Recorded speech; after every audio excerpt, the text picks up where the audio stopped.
Episode शुरू होता है और हम यान को देखते हैं जो कि हैशी ग्रुप का सीईओ है और उसका एक छोटा सा बेटा भी है जिसका नाम बाओ है। बाओ बहुत ही क्यूट है और वो अपने फादर की तरह एकदम सेम ड्रेसिंग करता है। जिसके बाद हम हान को एक इवेंट में देखते हैं जहाँ पर वो अपनी प्रेजेंटेशन दे रहा था। प्रेजेंटेशन देने के बाद एक रिपोर्टर उससे सवाल करती है कि सोशल मीडिया पर र्यूमर्स फैल रहे हैं कि आपने अपनी सेक्रेटरी के साथ शादी की थी और आपका एक बेटा भी है। जो सुनकर हान को गुस्सा आ जाता है, लेकिन वो अपने गुस्से को कंट्रोल में रखता है और कहता है कि मेरे बेटे का अभी रजिस्ट्रेशन हुआ है, इसीलिए आप लोग मेरी वाइफ को सेक्रेटरी कहकर ना बुलाएं। जिसके बाद हम यू को देखते हैं जो कि जियांग और उसकी गर्लफ्रेंड के साथ बैठी हुई थी। दरअसल यू एक साइकोलॉजिस्ट है और वो पहले जियांग की गर्लफ्रेंड थी। यू जियांग की गर्लफ्रेंड को सच्चाई बताती है कि मैंने इसके लिए बहुत कुछ किया था, यहाँ तक कि उसे स्टडीज करने के लिए अब्रॉड भी भेजा, लेकिन एट लास्ट इसने मुझे धोखा ही दे दिया, इसीलिए अब तुम ही इस गार्बेज को संभालो। ये कहकर वो वहाँ से चली जाती है। दूसरी तरफ हम बाओ को देखते हैं जो कि अपने फादर के ऑफिस का सारा सामान इधर उधर फेंक रहा था। तब सेक्रेटरी उसे समझाती है कि तुम्हारे फादर एक मीटिंग में है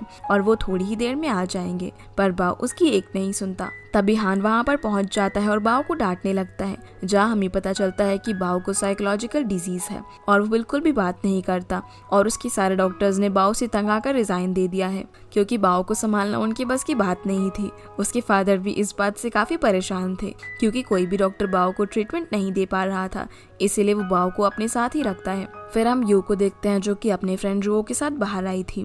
रुओ उसे कहती है कि ब्रेकअप के बाद लड़कियां रो रो कर अपना बुरा हाल कर लेती हैं, लेकिन तुम तो काफी डिफरेंट हो क्योंकि तुमने काफी ड्रिंक की और डांस भी किया। तभी रुओ उसे बताती है कि जियांग को हैशी ग्रुप की ओर से आउटस्टैंडिंग यूथ अवार्ड मिलने वाला है। जिस पर यू पूछती है कि ये अवार्ड क्या है, क्या उसे फर्स्ट क्लास चीटिंग आर्टिस्ट का अवार्ड मिलने वाला है। जिस पर रियो बताती है कि नहीं, उसे एकेडमिक रिसर्च अचीवमेंट्स रिवॉर्ड मिलेगा।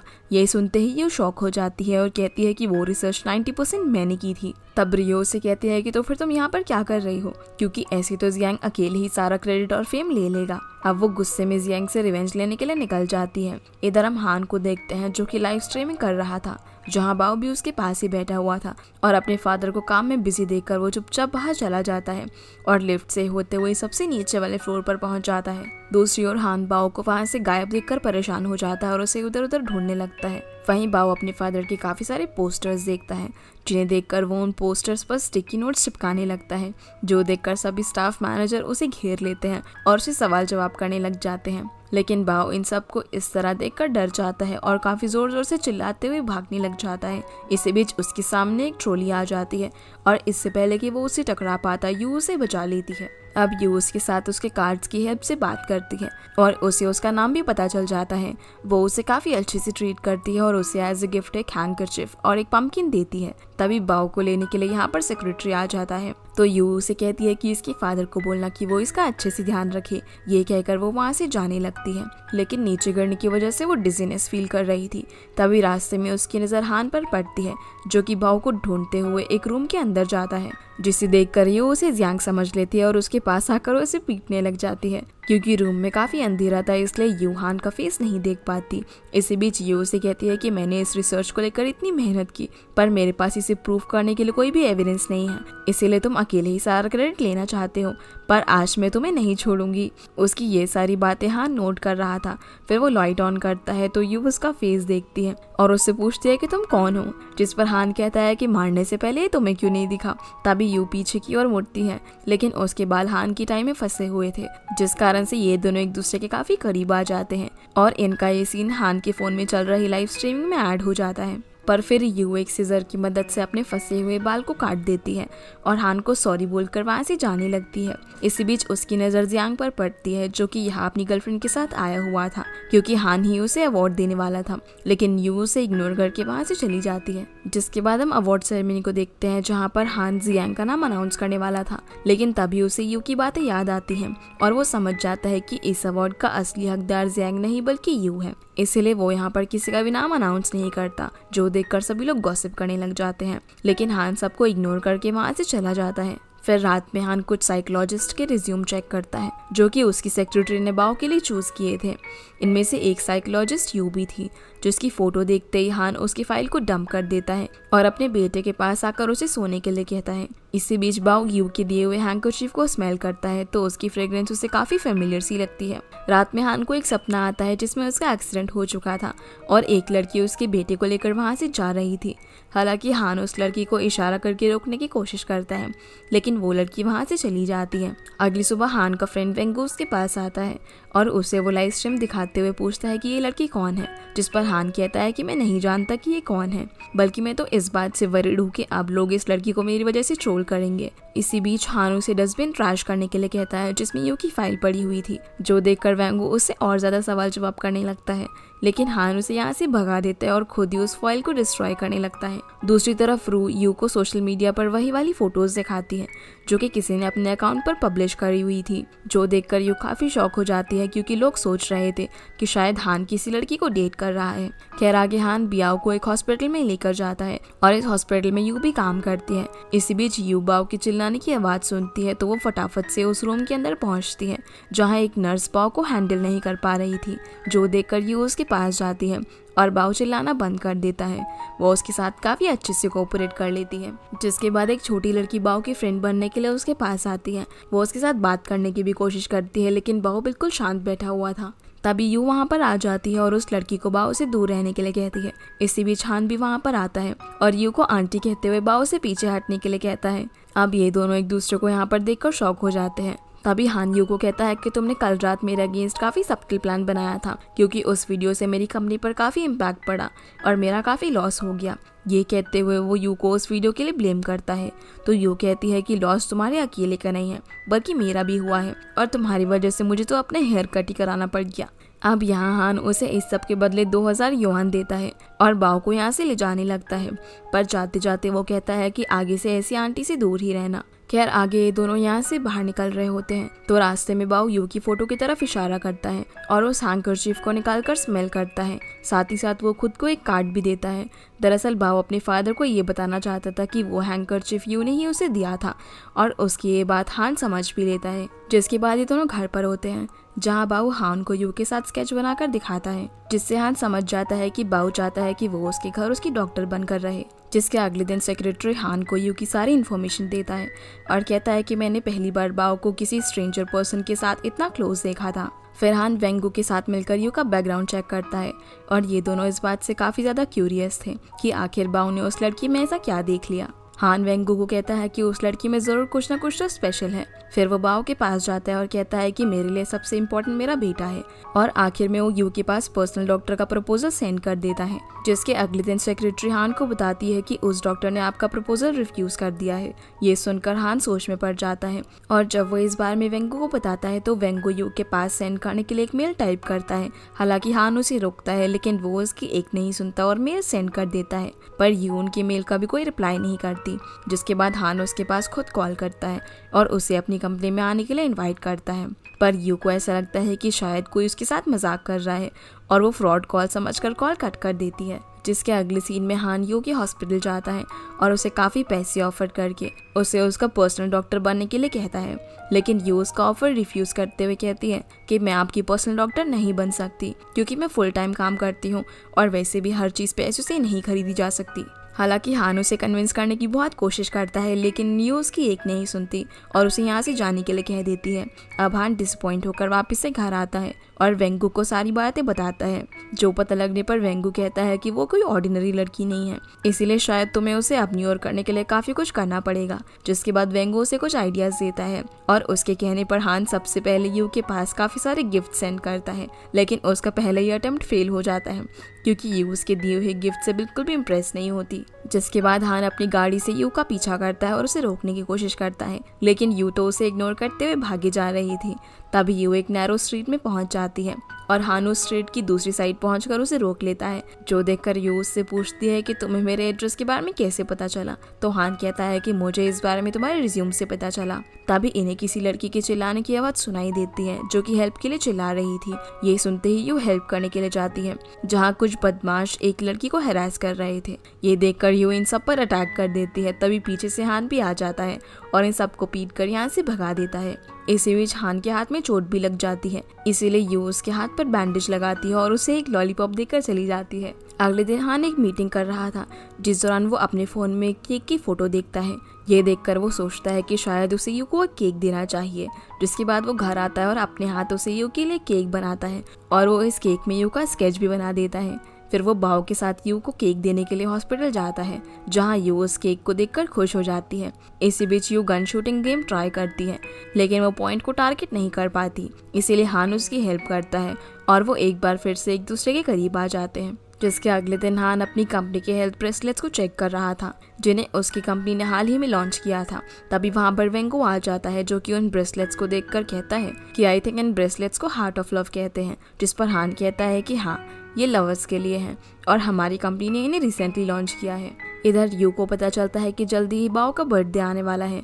जिसके बाद हान बाओ के साथ हॉस्पिटल आता है, लेकिन आज बाओ का मूड ऑफ लग रहा था। तो यू उससे पूछती है कि क्या तुम्हारी कोई बर्थडे विश है, लेकिन ये सुनते ही बाओ काफी सैड हो जाता है और उसे 2 टॉय कार्स को टकरा कर दिखाता है। दरअसल बाओ उसे एक एक्सीडेंट के बारे में बताने की कोशिश कर रहा था, जो देखकर हान उसके पास आता है और उसे हक करते हुए कहता है कि डोंट वरी, मैं तुम्हारे साथ हूँ। फिर हान यू को बताता है कि 5 साल पहले बाओ के बर्थडे वाले दिन हमारा एक्सीडेंट हो गया था, जिसमें बाओ की मदर की डेथ हो गई और उसी दिन से बाओ स्ट्रेस में आ गया और उसने हंसना बोलना सब कुछ छोड़ दिया। लेकिन मुझे उम्मीद है कि तुम उसे ठीक कर दोगी, ताकि वो पहले की तरह अपनी लाइफ में खुश रह सके।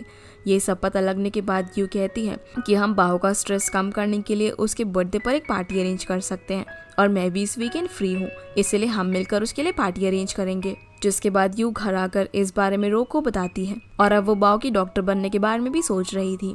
अगले दिन यू हान के पास जाती है, जहाँ सबसे पहले हान उसे एक एग्रीमेंट पर साइन करवाता है। फिर रात में हान यू को घर ड्रॉप करने के लिए जाता है, जिस दौरान यू गाड़ी के अंदर ही सो जाती है, जो देखकर हान उसके हाथ में अपनी कंपनी का ब्रेसलेट पहना देता है। पर तभी यू जाग जाती है और उसे पूछती है कि ये तुम क्या कर रहे हो। जिस पर हान कहता है कि ये हेल्थ ब्रेसलेट मेरी कंपनी ने हाल ही में लॉन्च किया है, जो कि खास लवर्स के लिए बना है और मैं इसे एज ए सैम्पल तुम्हें दे रहा हूँ, ताकि तुम इसे यूज करने के बाद अपना एक्सपीरियंस शेयर कर सको। फिर वो उसे उसके घर ड्रॉप करता है। अगली सुबह यू को फीवर हो जाता है। वहीं हान अपनी मीटिंग अटेंड कर रहा था, जिस दौरान उसका ब्रेसलेट एक साइन देता है, जो देखकर हान मीटिंग से 5 मिनट का ब्रेक लेता है और यू के पास कॉल करके पूछता है कि क्या तुम्हारी तबीयत खराब है। ये सुनते ही यू शॉक हो जाती है और पूछती है कि तुम्हें इस बारे में कैसे पता चला। तो हान उसे बताता है कि मुझे इस बारे में तुम्हारी रिस्ट में मौजूद ब्रेसलेट से पता चला। दरअसल ये ब्रेसलेट 2 पार्ट्स में डिवाइडेड है, इसीलिए हान का ब्रेसलेट यू के ब्रेसलेट से अटैच्ड है और यही कारण है कि इस ब्रेसलेट का नाम लवर ब्रेसलेट है। अब रात में हान यू को लेने के लिए उसके घर जाता है, क्योंकि आज ही तीनों डिनर के लिए जाने वाले थे, लेकिन यू हान की कॉल अटेंड नहीं करती, जो देखकर हान उसे चेक करने के लिए उसके घर पर जाता है, लेकिन उसकी डोर पर पासवर्ड लगा हुआ था।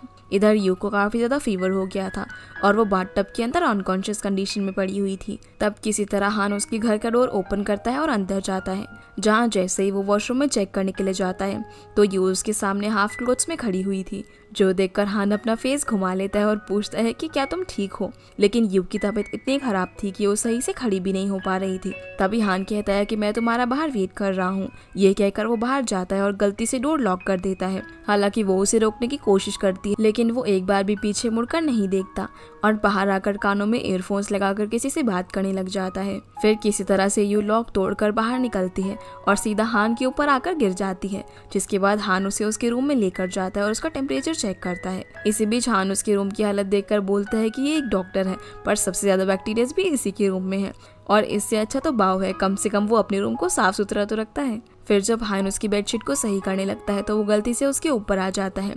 तभी यू की आंख खुल जाती है और वो हान का फेस पकड़कर उसे फ्लाई किस करती है, क्योंकि यू अभी भी अनकॉन्शियस कंडीशन में थी। फिर हान यहाँ से चला जाता है। अगली सुबह यू की आंख जब खोलती है तो वो अपने बगल में बाओ को सोता हुआ देखती है। तभी हान भी वहाँ पर आ जाता है। तो यू उससे पूछती है कि तुम यहाँ पर क्या कर रहे हो, जिस पर हान कहता है कि बाओ ने पूरी रात जागकर तुम्हारी देखभाल की और अब उसे आराम से सोने दो। जिसके बाद यू रूम से बाहर निकल जाती है और अपने घर को देखकर शॉक हो जाती है, क्योंकि हान ने रात भर जागकर उसका घर अच्छे से क्लीन कर दिया था और उसने उसके डोर लॉक को भी अच्छे से फिक्स कर दिया था। इसी बीच यू को याद आता है कि हान ने लास्ट नाइट उसे हाफ कपड़ों में देख लिया था और उसने उसे फ्लाइंग किस भी की थी। ये सब सोचकर वो काफी एम्बैरस फील करती है और उससे पूछती है कि क्या तुमने मेरे कपड़े भी चेंज किए थे, जिस पर हान हाँ कह देता है। जो सुनते ही यू शॉक हो जाती है और कहती है कि फिर तो तुमने सब कुछ देख लिया होगा। अब इससे पहले कि हान उसे इस बारे में एक्सप्लेन करता, यू एक नाइफ उठा लेती है और उसे इस बारे में बात करने से मना कर देती है। तभी बाओ भी वहाँ पर पहुँच जाता है, जिसे देखकर यू कहती है कि सॉरी, कल रात मैं तुम्हारे साथ तुम्हारा बर्थडे सेलिब्रेट नहीं कर पाई, लेकिन तुम मुझे बताओ कि तुम्हें क्या चाहिए, मैं तुम्हारी विश को पूरी करूँगी। तो बाओ उसे लिख कर बताता है और कहता है कि मैं चाहता हूँ कि तुम मेरी मॉम बन जाओ। ये देखकर यू शॉक हो जाती है और इस बात को एक जोक समझकर इग्नोर करने लगती है, पर तभी वो कहती है कि ठीक है, तुम मुझे मॉम कहकर बुला सकते हो। फिर हान बाओ को चलने के लिए कहता है तो यू उसे रोक कर कहती है कि मैं भी तुम्हारे साथ जाऊंगी। हालांकि हान उसे आराम करने के लिए कहता है, लेकिन यू उसकी बात नहीं सुनती। फिर रात को हान बाओ के रूम में जाता है, जहाँ पर बाओ ने एक पिलो पर यू का कार्टून बनाया हुआ था और वो उसके बगल में बैठा हुआ था। बाओ उसे कहता है कि मुझे मॉम चाहिए, जिस पर हान कहता है कि तुम खुद ही उसे इस बारे में बात क्यों नहीं कर लेते। लेकिन ये सुनते ही बाओ को गुस्सा आ जाता है। खैर अगले दिन ये दोनों काफी अच्छे से रेडी होकर यू के घर के बाहर पहुंच जाते हैं। तभी यू अपने काम पर जाने के लिए निकलती है, तो वो इन दोनों को इस तरह देखकर काफी सरप्राइज हो जाती है। हान उसे बताता है कि आज तुम पूरे दिन बाओ के साथ ही बिताओगी, क्योंकि उसने ऑलरेडी आज की सारी अरेंजमेंट्स कर दी है, बल्कि आज हॉस्पिटल का सारा काम डॉक्टर हुआंग संभालेंगे। इसी बीच हमें एक फ्लैशबैक सीन दिखाया जाता है, जिसमें हमें पता चलता है कि बाओ ने पहले ही हान के फ्रेंड वेंगो से यू के बारे में बात की थी कि वो उसे अपनी मॉम बनाना चाहता है। तो वेंगू ने उसे बहुत सारे आइडियाज बताए थे, जिन सब आइडियाज को बाओ आज यूज करने वाला था। अब प्लान के अकॉर्डिंग बाओ यू और हान को एक गेम जोन में लेकर जाता है और उन्हें वहाँ पर रूम एस्केप में भेज देता है, क्योंकि उसे लगता है कि वो दोनों वहाँ पर 2 घंटे के लिए साथ में रहेंगे तो शायद उन दोनों की कुछ बात बन जाएगी। लेकिन वो दोनों तो 10 मिनट के अंदर ही रूम एस्केप से बाहर आ जाते हैं। अब बाओ का पहला आइडिया तो फेल हो जाता है। फिर वो इन दोनों को थ्रिल रूम के अंदर भेजता है, लेकिन यू वहाँ पर भी डरती नहीं है, बल्कि वो तो वहाँ पर मौजूद फेक गोस्ट को मारकर भगा देती है, जिस कारण से बाओ का दूसरा प्लान भी फेल हो जाता है। फिर आगे ये तीनों पिकनिक के लिए एक दूसरी जगह पर जाते हैं, जहाँ रास्ते में बाओ वेंगू के पास कॉल करके उसे वहाँ पर आने के लिए बोलता है। जिसके बाद ये तीनों अपने डेस्टिनेशन पर पहुँच जाते हैं, जहाँ बाओ अपना एक टॉय जानबूझकर दूर फेंक देता है। तो जब यू उसे लेने के लिए जाती है तो वो अपने फादर को बोलता है कि मुझे ठंड लग रही है, इसीलिए अब हान भी उसके लिए कार से जैकेट लेने के लिए जाता है। तो बाओ की नज़र वेंगू पर पड़ती है, जो कि वहाँ पर पहुँच चुका था, और वो मौका देखकर यहाँ से उसके साथ चला जाता है। ये दोनों गाड़ी के पास आकर साथ में एक फ़ोटो क्लिक करते हैं और वेंगू उस फोटो को हान को सेंड कर देता है। फिर ये दोनों पिकनिक का सारा सामान वहाँ पर रखकर गाड़ी लेकर निकल जाते हैं। दरअसल इनका प्लान ये था कि हान और यू इस जगह पर साथ में रात बिताए और ये दोनों किसी तरह से एक दूसरे के क्लोज आ जाएं। इधर यू और हान दोनों बाओ को ढूंढ रहे थे। इसी बीच हान अपने फ़ोन पर उन दोनों की फ़ोटो देखता है और वो समझ जाता है कि बाओ वेंगू के साथ है। तभी यू पानी में बाओ की कैप देती है। ये देखकर उसे लगता है कि शायद बाओ पानी के अंदर डूब रहा है और वो उसे बचाने के लिए पानी में कूद जाती है, लेकिन हान उसे फोटो दिखाते हुए कहता है कि बाओ बिल्कुल सेफ है। जिसके बाद ये दोनों सड़क पार जाते हैं, लेकिन वहाँ से इनकी गाड़ी गायब थी और सारा सामान बाहर रखा हुआ था। इन दोनों के फ़ोन्स भी पानी में भीगने की वजह से ख़राब हो चुके थे, जिस कारण से ये लोग उनके पास कॉल नहीं कर सकते थे। अगले सीन में हम देखते हैं कि दोनों ने रात बिताने के लिए एक टेंट लगाया हुआ था और दोनों टेंट के बाहर बैठे हुए थे। तभी हान यू को कपड़े चेंज करने के लिए कहता है, क्योंकि उसके कपड़े कुछ ज़्यादा ही भीग चुके थे। फिर वो कपड़े चेंज कर लेती है, जिसके बाद ये नूडल्स खाती है और हान को भी खाने के लिए कहती है, लेकिन हान कहता है कि मुझे ये पसंद नहीं है। पर तभी उसे भी भूख लगने लग जाती है और चॉपस्टिक उठाकर वो भी नूडल्स खाने लग जाता है।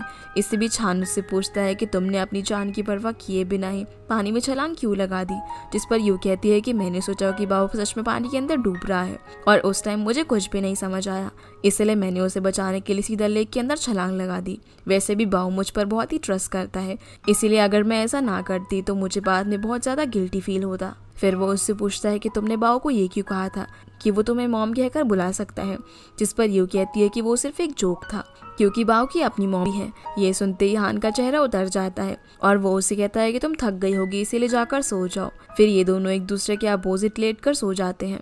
जिसके अगले दिन जब यू वापस से घर आती है तो रोज से पूछती है कि तुम इतनी लेट वापस क्यों आई हो, जिस पर यू उसे बताती है कि मैं बाओ के साथ पिकनिक पर गई थी, जहां मुझे नाइट स्पेंड करनी पड़ गई थी। ये सुनते ही रोज स्माइल करते हुए पूछती है कि क्या तुम्हारे साथ मिस्टर हान भी था, जिस पर यू हाँ में इशारा करती है। इसी बीच रोज से बताती है कि हान ने उस दिन जियांग को अवार्ड नहीं दिया था। ये सुनते ही यू शॉक हो जाती है और सोचती है कि हान को सच में याद था कि उसने उसे क्या कहा था। खैर आगे यू जब हॉस्पिटल जाती है तो वो रास्ते में जियांग से टकरा जाती है। जियांग उसके साथ बात करने की कोशिश करता है, लेकिन यू कह देती है कि मैं स्ट्रेंजर से बात नहीं करती। तभी वहाँ पर जियांग की गर्लफ्रेंड क्वीन भी आ जाती है, जो कि यू को एक पार्टी में इनवाइट करती है। साथ ही साथ वो ये भी कहती है कि उस पार्टी में मेरे फादर जियांग को प्रमोट भी करेंगे, जिस पर यू इन्हें कॉन्ग्रेचुलेशंस बोलती है और कहती है कि मैं वहाँ पर जरूर आऊंगी। अगले सीन में यू अपनी दोस्त रो के साथ ड्रेस खरीदने के लिए मॉल जाती है, जहाँ रो उसके लिए बहुत ही अच्छी ड्रेस चूज करती है। इधर हम हान और बाओ को देखते हैं, जो कि दोनों पार्टी में जाने के लिए रेडी हो रहे थे। जिसके बाद यू पार्टी में पहुंचती है, जहां उसकी कलीग्स उसकी लुक को देखकर उसकी काफ़ी तारीफ करती है। पर तभी क्वीन भी वहां पर आ जाती है और यू को उसकी ड्रेस के कारण ह्यूमिलेट करने लगती है, क्योंकि उसे उसकी ड्रेस पर लगे टैग से पता चल गया था कि यू ने यहाँ पर आने के लिए अभी अभी इस ड्रेस को खरीदा है। खैर आगे क्वीन के फादर जियांग को प्रमोट करते हैं। तभी जियांग भी यहाँ पर सभी को आने के लिए और सपोर्ट करने के लिए थैंक्स बोलता है। इससे बीच हान भी वहाँ पर आ जाता है, जिसे देखकर क्वीन जियांग के हाथ से माइक ले लेती है और हान और यू के रिलेशनशिप को लेकर यू को पॉइंट आउट करती है, जिस बात को लेकर सभी लोग गॉसिप करना शुरू कर देते हैं। जो देखकर हान क्वीन के हाथ से माइक ले लेता है और सबके सामने यू को प्रपोज कर देता है और इस बार यू भी उसका प्रपोजल रिफ्यूज नहीं करती। फिर वो उसे रिंग पहनाता है और साथ ही साथ वो उसे किस भी कर देता है, जिसके बाद यू वापस से अपने घर आ जाती है, जहाँ रोज की डायमंड रिंग को देखकर काफ़ी खुश होती है। अब यहाँ हमें फ्लैशबैक की सीन से पता चलता है कि पार्टी के दौरान जियांग को जेलस फील करवाने के लिए हान ने यू को उसकी गर्लफ्रेंड बनाने के लिए कहा था, इसलिए यू ने भी उसका प्रपोजल एक्सेप्ट कर लिया था। और अगर हान पार्टी में ऐसा नहीं करता तो यू को सबके सामने काफ़ी एम्बैरस होना पड़ता। इसी बीच हमें ये भी पता चलता है कि जब इन दोनों ने किस की थी तो हान ने लिप्स के बीच में अपनी फिंगर रख दी थी, लेकिन सब लोगों को ये लगा था कि इन दोनों ने रियल के अंदर किस की है। इधर हान बाओ को सोने के लिए कहता है और उसके हाथ से टैबलेट लेकर देखता है कि बाओ ने प्रपोजल के दौरान इन दोनों की फोटो ले ली थी और वो तो बस इसे ही देखता जा रहा था। दूसरी ओर यू भी नहाते टाइम उस रिंग को देखती ही जा रही थी और जैसे ही वो उसे बाहर निकालने की कोशिश करती है तो उसके हाथ से वो रिंग छूट जाती है। तभी रू उसके पास आ जाती है तो यू उसे बताती है कि मेरी डायमंड रिंग कहीं पर गिर गई है। ये सुनते ही रू शॉक हो जाती है, जिसके बाद ये दोनों उस रिंग को पूरे वॉशरूम में ढूंढते हैं, लेकिन इन्हें वो रिंग कहीं पर भी नहीं मिलती। फिर रू उसे बताती है कि सोशल मीडिया पर तुम्हारे और हान के बारे में गॉसिप्स चल रही है, लेकिन यू को इस चीज़ से कोई भी फर्क नहीं पड़ता, बल्कि वो तो सिर्फ रिंग को खोने के शौक में थी। इसी बीच उसके पास हान की कॉल आती है, जो कि उसके साथ बाओ के अपॉइंटमेंट के बारे में बात करता है और साथ ही साथ उससे एक प्रोजेक्ट अवार्ड के बारे में भी बताता है। लेकिन इससे पहले यू उसे इस प्रोजेक्ट के बारे में पूछती वो कॉल कट कर देता है। तभी हान के पास वेंगू आता है, जो कि उससे पार्टी वाली फोटोज दिखाकर पूछता है कि ये सब क्या है, जिस पर वो कहता है कि ये सब सच है और मुझे कोई फर्क नहीं पड़ता कि पब्लिक मेरे बारे में क्या सोचेगी, बल्कि मुझे सिर्फ अपने बेटे के लिए यू से शादी करनी है। दूसरी तरफ यू भी अपने हॉस्पिटल पहुंचती है, जहां काफी डेकोरेशंस की जा रही थी, जो देखकर यू और उसकी कलीग जियाओ काफी शॉक हो जाती है। फिर जियाओ कहती है कि शायद आज हान सबके सामने अपनी लव को शो करने वाला है। इसी बीच जियांग भी अपनी गर्लफ्रेंड क्वीन के साथ वहां आ चुका था और वो भी ये नजारा देख लेता है, लेकिन इन दोनों को देखते ही यू और जियाओ यहाँ से जाने लगती है, जिस दौरान उसकी टक्कर हान से हो जाती है, जो कि वेंगू और बाओ के साथ यहाँ पर आ रहा था। अब यू हान को कहती है कि ये सब क्या है और सोशल मीडिया पर ये क्या न्यूज़ फैली हुई है कि हम दोनों शादी कर रहे हैं, क्योंकि वो प्रपोजल और किस तो फेक थी, जिस पर हान कहता है कि वो किस फेक थी लेकिन वो प्रपोजल सच्चा था। ये सुनते ही यू कहती है कि क्या तुम पागल हो गए हो, हम दोनों को मिले हुए सिर्फ 5 दिन ही हुए हैं, जिस पर हान कहता है कि शायद तुम इस बात से डर रही हो कि कहीं शादी के बाद तुम मेरे प्यार में फेल ना हो जाओ, जिस पर यू कहती है कि मेरा नाम यू है और मैं तुम्हारी लव में फेल हो जाऊं ये कभी नहीं हो सकता। तभी हान उसे किस करने की कोशिश करता है तो यू उसे पीछे करके यहाँ से जाने लगती है, लेकिन तभी हान कहता है कि अब सबको पता चल गया है कि तुम मेरी फियांसे हो। ये सुनते ही यू रुक जाती है और वापस आकर उसके मुंह पर हाथ रख देती है और कहती है कि तुम मेरे मिस्टर राइट नहीं हो, जिस पर हान कहता है कि तुम भी मेरी मिस राइट नहीं हो, मैं एक बिजनेसमैन हूँ और मेरा सबसे इम्पोर्टेंट क्लाइंट बाओ है, जिसके लिए मैं कुछ भी कर सकता हूँ। ये कहकर वो यहाँ से चला जाता है। जिसके बाद हम जियांग को देखते हैं, जो कि जियाओ के साथ नहा रहा था, लेकिन तभी वो देखता है कि किसी ने उन दोनों के कपड़े उठा लिए हैं, जो देखकर वो दोनों काफी परेशान हो जाते हैं। तभी बाकी के डॉक्टर्स भी इन्हें इसी हालत में देख लेते हैं और यहाँ से एम्बैरस होकर चले जाते हैं। लेकिन तभी हान और यू बाओ को ढूंढते हुए वहाँ पर आ जाते हैं और ये लोग भी इन दोनों को इस तरीके से देख लेते हैं, जो देखकर हान समझ जाता है कि ये हरकत वेंगू और बाओ ने की है, इसीलिए वो वेंगू के पास जाकर उसे डांट लगाता है। अब रात में यू घर जाकर रू को पूछती है कि क्या तुम्हें वो रिंग मिल गई, जिस पर वो नाम में इशारा करती है, इसीलिए अब वो नई रिंग खरीदने के बारे में सोचती है, लेकिन डायमंड रिंग काफी एक्सपेंसिव थी, दूसरी तरफ हान बाओ को उसकी हरकत के लिए डांट रहा था। तभी वेंगू हान के पास आता है और बताता है कि मेरे फादर तुम्हारी मैरिज अनाउंसमेंट से काफी इंस्पायर्ड हुए हैं और अब वो मुझे भी ब्लाइंड डेट पर जाने के लिए फोर्स कर रहे हैं। वहीं अगले दिन यू सोचती है कि उसे अपने रिलेशन के बारे में अपने पेरेंट्स को बता देना चाहिए। तभी उसकी नजर एक कैट पर पड़ती है जो कि एक पेड़ पर फंस गई थी। अब यू उसकी हेल्प करने लगती है और वो अपना ब्रेसलेट हाथ से निकालकर अपनी जेब में रख लेती है ताकि वो पेड़ में फंसकर टूट ना जाए। लेकिन कैट को उतारते टाइम वो ब्रेसलेट जेब से नीचे गिर जाता है, जिस कारण से हान के पास नोटिफिकेशन चली जाती है और वो यू के पास कॉल करता है। लेकिन यू का फोन बंद आ रहा था, जो देखकर वो परेशान हो जाता है और यू को चेक करने के लिए उसके घर की ओर निकल जाता है। इधर यू की मुलाकात उसके ब्रदर फांग से होती है, जो कि अभी अभी अब्रॉड से आया था और वो भी एक डॉक्टर था। खैर आगे ये दोनों बातें करते करते यू के घर की ओर जाने लगते हैं तो रास्ते में हान इन दोनों को साथ में देख लेता है, जो देखकर वो तुरंत गाड़ी से बाहर आता है और यू को उसका ब्रेसलेट वापस पहनाता है। साथ ही साथ वो ये भी पूछता है कि ये पर्सन कौन है, जो सुनते ही फांग खुद को हान से इंट्रोड्यूस करवाता है और हान उसे बताता है कि ये मेरी फियांसे है। फिर वो यू को कहता है कि तुम मेरी इमेज का ध्यान रखा करो क्योंकि तुम बाओ की मदर हो और तुम्हें दूसरे लोगों से मुलाकात करने की इजाज़त नहीं है। ये कहकर वो वापस से अपनी कंपनी में आ जाता है, जहां उसकी सेक्रेटरी उसे बताती है कि यू के हॉस्पिटल के डॉक्टर्स भी उसके बारे में गॉसिप करते हैं। ये पता लगने पर हान हॉस्पिटल जाता है और वहाँ की 2 डॉक्टर्स को डांटते हुए कहता है कि यू के बारे में उल्टी सीधी बातें मत बनाओ क्योंकि वो तुम लोगों से ज़्यादा टैलेंटेड है और अब वो मेरी बीवी भी बनने वाली है। ये सारी चीज़ें यू भी साइड में खड़ी होकर सुन रही थी, जिसके बाद हान उससे माफ़ी मांगते हुए कहता है कि मेरी वजह से लोग तुम्हें टीज कर रहे हैं, लेकिन तुम ये मत सोचना कि मैं तुमसे शादी नहीं करूंगा। जो सुनकर यू शॉक हो जाती है क्योंकि उसे लगता है कि शायद अब हान उसका पीछा छोड़ देगा। अगले सीन में हम यू को उसके घर पे देखते हैं, जहाँ वो हान के बारे में ही सोचे जा रही थी। तभी डोरबेल बजती है तो यू जाकर देखती है कि उसके पेरेंट्स वहाँ पर आए हुए थे। अब सडनली अपने पेरेंट्स को देखकर वो काफ़ी शॉक हो जाती है और यहाँ उसकी मदर उसके घर की हालत देखकर उसे काफ़ी खरी खोटी सुनाती है क्योंकि यू अपने घर की बिल्कुल भी साफ सफाई नहीं करती। जिसके बाद उसके पेरेंट्स यू के साथ हान के बारे में भी बात करते हैं क्योंकि उन्हें ऑलरेडी पता चल गया था कि यू हान के साथ शादी करने वाली है। लेकिन यू इन्हें सारी बात सच सच बता देती है कि ये सिर्फ एक फेक मैरिज है। ये पता लगने पर उसके पेरेंट्स काफ़ी शॉक हो जाते हैं और ये एपिसोड यहीं पर ख़त्म हो जाता है। तो गाइज ये थी आज की वीडियो एंड आई होप आप लोगों को वीडियो पसंद आई होगी, तो इस वीडियो को लाइक कर चैनल को सब्सक्राइब जरूर कीजिएगा। आपसे फिर मिलते हैं अगले एपिसोड में, तब तक के लिए गुड बाय।